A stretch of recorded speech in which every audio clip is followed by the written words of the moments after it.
Are you actually serious right now? I stared at my stepdaughter Vanessa in disbelief, the words hanging between us like a physical barrier. Completely serious, she replied, arms crossed over her designer blouse. Dad would have wanted me to have the perfect wedding. And since he's not here to pay for it, the responsibility falls to you. I took a deep breath, trying to process what she was asking. Demanding, actually. My husband Richard had passed away 14 months ago after a brief but brutal battle with pancreatic cancer, leaving me to raise our twins, Max and Olivia, who had just turned 12. And now his 26-year-old daughter from his first marriage wanted me to sell our family home to fund her extravagant wedding to a man she'd been dating for less than a year. Vanessa, this house isn't just an asset. It's our home, mine and the twins. Where exactly would you expect us to live? I asked, struggling to keep my voice level. She shrugged, inspecting her manicured nails. You could rent somewhere smaller. The twins could share a room. It's temporary until you figure things out. That conversation happened 8 months ago, the first of many confrontations that led me to where I am today, standing at the back of an ostentatious church, watching my stepdaughter's wedding unfold with a document in my hand that would change everything. Richard and I had been married for 14 years. I met him when I was 30 after his first marriage to Vanessa's mother had ended in a bitter divorce. Vanessa was 12 then, the same age my twins are now, and I'd done everything I could to be a supportive stepmother despite her resistance. She just needs time, Richard would say whenever I came home crying after another one of Vanessa's cruel rejections. The divorce was hard on her. I gave her time, years of it. I attended every school event, helped with college applications, celebrated her achievements, and tried to include her in our family life after the twins were born. But Vanessa remained cold, treating me like a temporary inconvenience in her father's life rather than his wife and the mother of her half-siblings. When Richard was diagnosed, everything happened so quickly. Within 3 months he was gone, and I was left grieving while trying to help 2 confused and heartbroken children process the loss of their father. Vanessa, who had moved across the country for work years ago, flew in for the funeral and left the next day. I can't bear to be in that house without him, she'd said, not bothering to help with any arrangements or spend time with her half-siblings, who were desperate for connections to their dad. I didn't hear from her again until she called announcing her engagement to Bradley, the son of a prominent local business family she'd reconnected with at the funeral. The same call where she mentioned how perfect our spacious home would be for wedding photos. When I refused to sell our house, explaining that it would uproot the twins during an already difficult time, Vanessa exploded. "This is so typical. You've always put those kids ahead of me," she shouted through the phone. "Dad left that house to all of us, not just you and your precious twins." This wasn't technically true. Richard and I had owned the house jointly, and his will had left his share to me with the understanding that the twins would inherit it eventually. Vanessa had received a generous life insurance payout and Richard's vintage car collection, which she promptly sold. "Vanessa, your father wouldn't want your siblings to lose their home," I tried to reason. "Half-siblings," she corrected icily.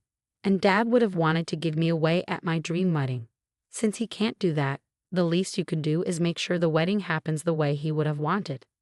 Despite my refusal to sell, Vanessa continued with her wedding plans, repeatedly hinting that I could do the right thing and at least take out a second mortgage. When that didn't work, she started asking for loans, suggesting I dip into the twins' college funds or cash out my retirement account. "It's just sitting there anyway," she argued during one particularly heated phone call. "And Bradley's parents are expecting a wedding that matches their social standing. I can't embarrass him with something cheap." I offered what I could afford, a modest contribution that would cover the flowers or perhaps the photographer. She dismissed it as insulting. The situation reached a breaking point 3 months before the wedding. Vanessa and Bradley came for dinner, ostensibly to discuss compromises on the wedding budget. The twins were excited to see their older sister, having prepared handmade gifts to congratulate her on her engagement. "We made these for you," Olivia said shyly, presenting a scrapbook of family photos that included several of Vanessa with Richard from when she was younger. Vanessa barely glanced at it. "Thanks, I'll look at it later." Throughout dinner, she discussed the wedding as if it were a corporate merger, all spreadsheets and vendor negotiations. Bradley mostly sat in silence, occasionally giving me apologetic looks when Vanessa's demands became particularly outrageous. The venue alone is $40,000, she explained, showing me pictures of a historic mansion. And that's before catering, which is another $35 per head with a minimum of 200 guests. That's more than I make in a year, I said quietly, aware of the twins listening from their end of the table. Well, if you just sell this place, it wouldn't be an issue, Vanessa snapped. It's too big for the three of you anyway.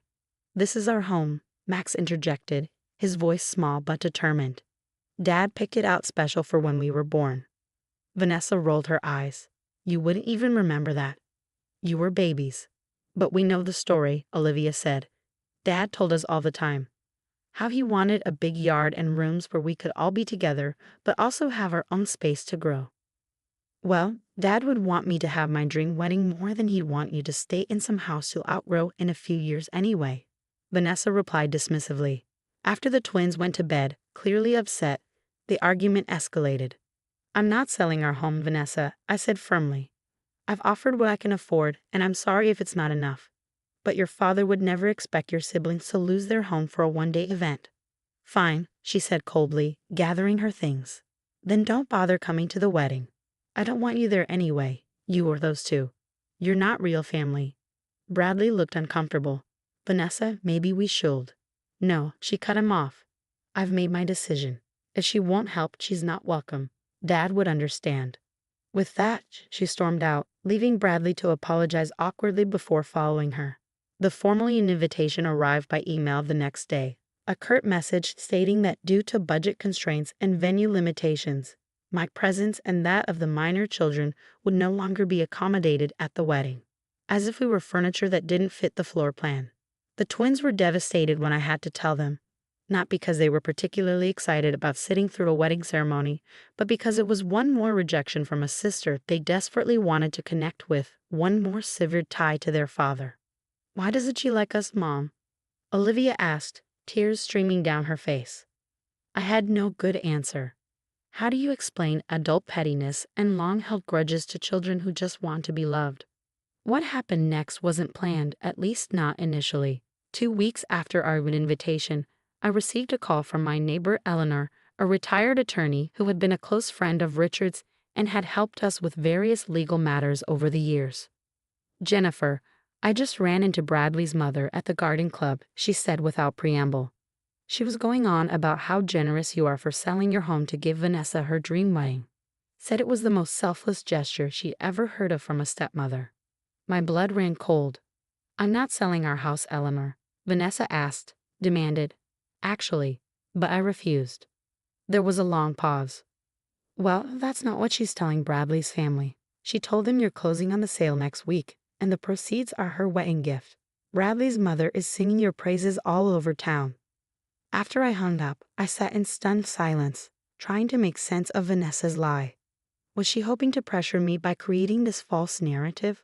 Or was there something more sinister at work? On a hunch, I called our family attorney, who confirmed my fears. Vanessa had been making inquiries about the house's title and Richard's will, specifically looking for loopholes that might give her a claim to force a sale. She doesn't have legal standing, he assured me. The house is yours, but the fact that she's looking into this is concerning. That evening, after putting the twins to bed, I sat in Richard's old office, surrounded by the remnants of his life, books he'd loved, photos of our family, the worn leather chair where he'd read bedtime stories to the twins. And I made a decision. The next day, I contacted Eleanor and asked for her legal expertise on a rather unusual plan. Over the following weeks, as Vanessa's wedding approached, I executed my strategy quietly and methodically. I received no further communication from her, except a formal wedding invitation sent to Mrs. Jennifer Carson and family 3 weeks before the event. Clearly a gesture meant for Bradley's family to see rather than a genuine inclusion. I RSVP'd for myself only, sending a polite note that the children have prior commitments rather than mentioning they'd been explicitly uninvited previously. The day of the wedding arrived, bright and clear. I dressed carefully in a modest navy dress, arranged for my parents to watch the twins, and drove to the historic mansion Vanessa had chosen for her ceremony. The venue was exactly as extravagant as she described. Floral arrangements larger than my dining table adorned every surface, crystal chandeliers glittered overhead, and a string quartet played softly as guests in designer attire mingled in the garden. I took a seat near the back of the ceremony area, the envelope in my handbag feeling impossibly heavy. Several of Richard's relatives nodded in my direction, their expressions a mix of surprise and sympathy. They'd all received the same story about my generous gift of selling my home. The ceremony proceeded with all the pomp Vanessa had dreamed of: 6 bridesmaids in champagne silk, a custom-designed gown with a cathedral train, and vows clearly written to impress rather than express genuine emotion. As the officiant asked if anyone had reason to object to the union, I remained silent. This wasn't about stopping the wedding. It was about truth. The reception that followed was held in the mansion's grand ballroom. I waited until dinner was served and the father of the bride's speech would traditionally have occurred. In Richard's absence, Bradley's father stood to offer words of welcome to Vanessa. "We're so happy to welcome Vanessa into our family," he said, champagne glass raised, "and we're moved by the incredible sacrifice her stepmother Jennifer has made to ensure today was everything Vanessa dreamed of. Selling your family home to give your stepdaughter her perfect day. There's no greater testament to family love than that." Murmurs of approval rippled through the crowd. Vanessa's smile froze on her face as she spotted me at the back table. This clearly wasn't part of her plan. She'd assumed I'd be seated far from the main party, not witnessing this public acknowledgement of a lie. When Bradley's father finished, the event coordinator announced it was time for toasts from other family members. Before anyone else could stand, I rose from my seat, envelope in hand. "I'd like to say a few words," I said, my voice carrying across the suddenly quiet room. Vanessa's eyes widened in panic as I made my way to the front of the room. Bradley looked confused, glancing between his new wife and me. For those who don't know me, I'm Jennifer Carson, Richard's widow and Vanessa's stepmother. I began, my voice steadier than I felt.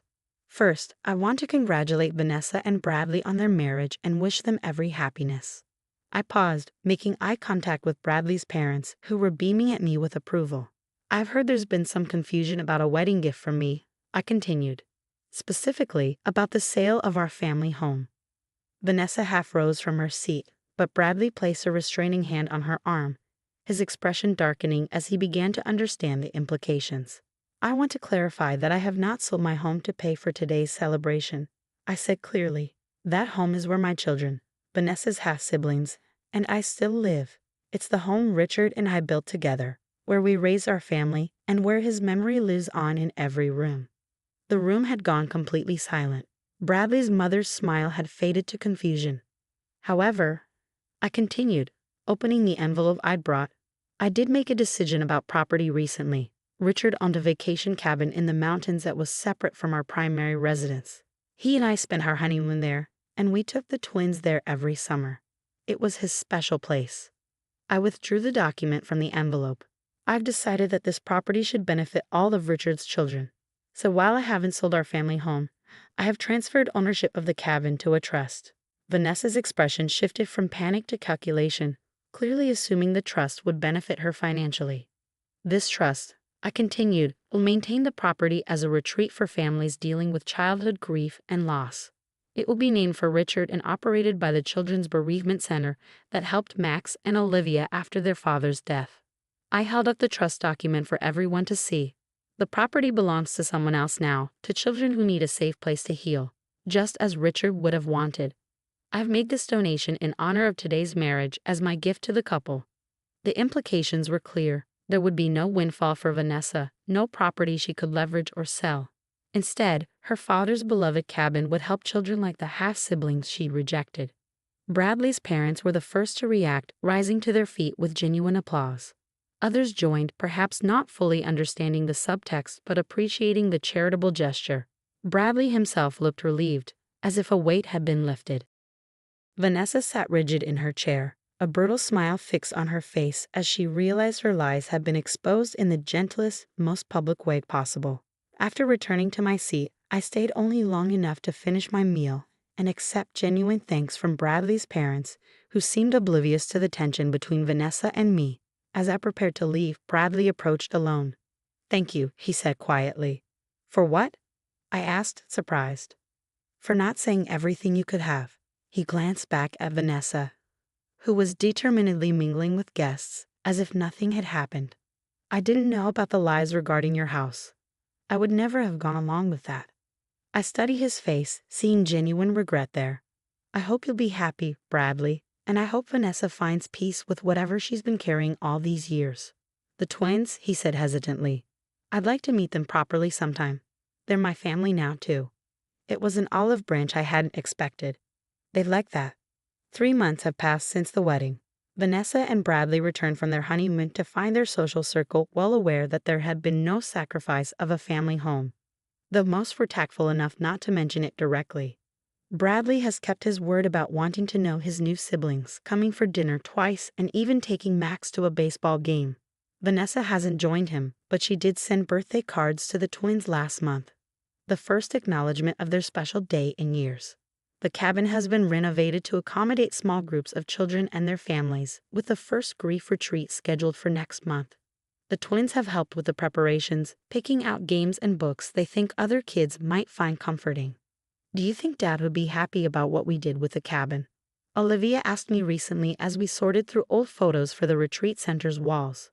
I showed her a picture of Richard at the cabin, arms spread wide as if embracing the mountains behind him, his face alight with joy. I think he would love knowing his special place is helping children heal. I told her honestly. Your dad believed homes weren't just buildings. They were places where people could feel safe, loved, and remembered. Even Vanessa? Max asked, surprising me with his insight. Even Vanessa, I agreed. Maybe especially Vanessa. Last week, an envelope arrived in the mail. A check from Vanessa with a brief note, for the cabin trust. Not all dreams need to cost a fortune. It wasn't an apology, not exactly. But as I deposited the check into the trust account, I recognized it for what it was. A small step across the chasm that had separated our family for so long. Richard would have understood.